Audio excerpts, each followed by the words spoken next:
Hello everybody, welcome to my channel. In this section I'm gonna show you a quick tip about creating and setting up entity.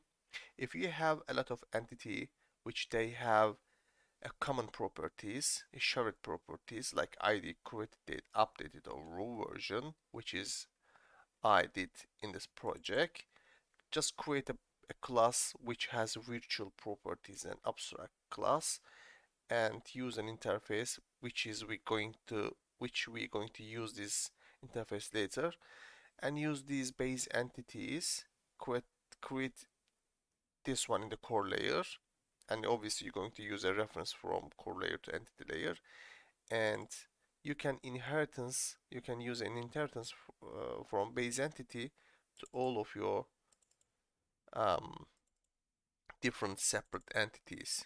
All right, so you will able to use, let's try here, you will able to call your ID and the other properties which is located in base entity. Let's have a look quickly. Service, oops, service, service, test, new. Now ID here, guys, created date here, and updated date here, and the raw version is here. So as you can see, we are able to reach all properties which is located in base entity.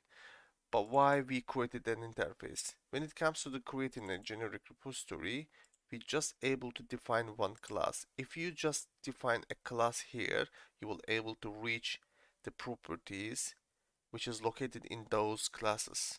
But if you add this interface, and you will also able to reach the properties of base entities.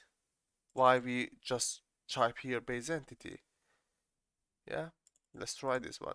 Because C# doesn't allow many classes, inheritance to many classes. You're able to do it just one class and infinitive quantities of interfaces.